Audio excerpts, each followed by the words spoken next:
The Mixed Faith Relationship Podcast with your host, certified life coach Chris Rich. Episode 10, the 30 minutes that changed my life. Hey there. Are you grieving the future that you thought you would have because someone you love left the church? If so, you are going to want to head over to my website and grab the 3 must-have tools to help you deal with grief video that I've created. It's good and you don't want to miss it. Head over to chrisrichcoaching.com and you'll see it at the top of my homepage. Friends, I am so glad that you're here and I love that we get to hang out together each week. And I want to remind you that even though some of the examples I share may be directed to mixed faith relationships, these tools are golden in any situation. I pinky promise they're good. So a lot of people have asked me how I became a life coach. About 4 years ago, I had never even heard of a life coach. I saw an ad for a webinar that for some reason piqued my interest. I had no clue what a webinar even was, but there was something that caught my attention, so I clicked on it. Little did I know that that 30-minute webinar was about to change the trajectory of every area of my life. A little background, at that point in my life, things felt very unfair. Nothing was going the way that I pictured my life would go. I felt hopeless, resentful, and super disappointed. I felt like everything was happening to me, and I had no control over my life. I felt like the only way that I could be happy was if I could get the people around me to change. I had been trying that for years, and it wasn't going well. In fact, the more I tried to change them, the more disconnected we became. I felt totally stuck in my own life, a victim to all the things that life had thrown at me. I wondered if I would ever really be happy. So going back to the webinar, it was presented by a life coach who shared something I had never heard before. She taught me my emotions were not caused by what was going on around me. They were caused by my thoughts about what was going on around me. This idea was absolutely intriguing to me. In fact, it blew my mind. Perhaps I had a lot more control over my happiness than I realized. As I really thought about it and what that could mean for me and my life, it was like an injection of hope into my soul. I couldn't change the people around me, but I could change the way I thought about my situation. I had no idea how to do that, but I was willing to learn. The more I learned, the more my life transformed. My situation didn't change, but I sure did. Over time, I realized I had found my thing, and I knew that I wanted to use it to help other people. That, my friends, is how I became a life coach. So here I am. I love what I do. I get to use my personal experience, my unique gifts that God has blessed me with, and my professional training to help my clients empower themselves and create more of what they want in their lives. Pretty sure there is not a more perfect job for me. I love what I do. So going back to that webinar I told you about, I want to share the first tool that I learned with you. The tool is called the model, and it was developed by Brooke Castillo from the Life Coach School. Basically, how the model works is our circumstances trigger thoughts. Our thoughts create our feelings. Our feelings fuel our actions. And with those actions that we take, we create the results we have in our lives. Let me give you a quick rundown of what that really means. So by circumstance, I mean the facts, the what happened, what your person said or didn't say, what they did or didn't do, the number in your bank account, the number that pops up when you step on the scale, or the things that have happened in your past are some examples. The things that are out of your control. That is the circumstance.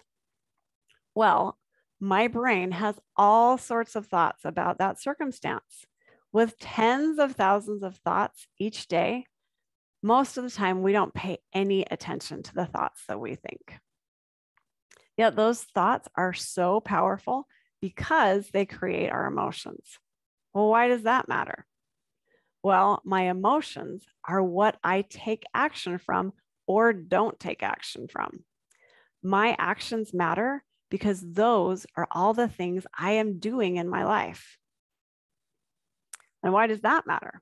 Well, my actions are what create my results.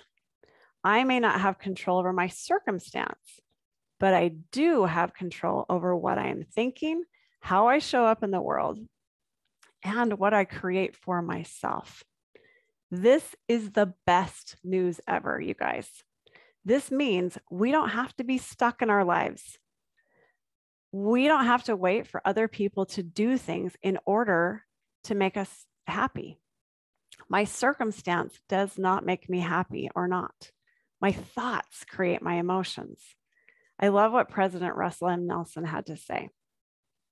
The joy we feel has little to do with the circumstances of our lives and everything to do with the focus of our lives. You guys, the model helps me see what I'm focusing on with my thoughts. And when I think those thoughts, what that creates for me in my life. It's good stuff, my friends. Let me give you a bunch of examples. Let's pretend we are at a dance party. Lots of people, music, socializing, you know, the stereotypical dance party. Are you feeling the vibe? I can almost hear John Bon Jovi living on a prayer in the background. Well, how do you feel? Some of you are thinking, well, I'd be excited. Others are thinking, ugh, yuck, I'd feel self-conscious. Someone else might feel totally confident and in their element, while a fourth person feels anxious. How could this be? You are all at the same dance party, but feel totally different. Well, this is where we can use the model. I'm going to share 4 different models just to show you how it works. So our circumstance is going to be the same in each one, the dance party. So the circumstance is I'm at a dance party. And if I'm thinking the thought, I love dance parties, that thought is going to create the emotion of excitement. And when I feel excited, I smile, I participate, I go join all the line dances, I talk to my friends, I introduce myself to others. So with those actions that I took that were fueled by excitement, the result that I create for myself is I create an experience that I love. Let's look at a second model. Same circumstance, dance party. And if I'm thinking the thought, I am not a dancer, then I'm going to feel self-conscious. And when I am feeling self-conscious, the actions that I'm going to take are going to look very different. I'm going to stay at the table. I'm not going to try dancing. I'm going to assume that other people are thinking things about me. Then I'm going to start thinking unkind things about myself. And then I'm going to beat myself up for, here's another thing that I'm not good at. So the result that I create from those actions that are fueled by me feeling self-conscious is that I make dancing even more uncomfortable and just prove that to myself. Okay, model number 3, circumstance, dance party, thought. Even though I'm 48, I still got the moves. When I'm thinking that, I feel kind of playful. So the actions I take when I'm fueled by the emotion of playfulness, I dance, I socialize, I join other people, I laugh, I make up new dance moves. I allow myself to be me, and I don't worry about what other people are thinking. So the result that I create for myself, I focus on what I can do. I don't worry about what I can't do. The final model that I want to share with you, model number 4, circumstance is the same, dance party, thought, everyone is looking at me. When I think that thought, that creates the emotion of anxiety. When I'm feeling anxious, I freeze up. I just stand there. I compare myself to other people. I beat myself up. And the result that I end up creating for myself from this model is I only focus on me and I miss out on the party. I hope that you can see that the dance party doesn't make you feel anything. It's your thoughts about the dance party that create your emotions. You can think whatever you want to think. Just know that your thoughts matter and they affect how you live your life. Just so you know, my friends, the traffic is not making you grouchy. The dirty dishes on the table are not making you frustrated. The words your spouse just said are not making you angry. The general conference talk you just listened to did not make you feel guilty. Circumstances don't create emotions. Thoughts do. Think of your own circumstances in your life. How can you apply this tool to your unique situation? I would love to help you see how this plays out in your life and how that affects how you show up in your relationships.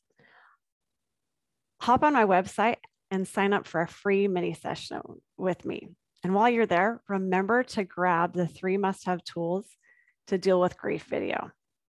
That's what I got for you today, my friends. Make a great day. Mwah.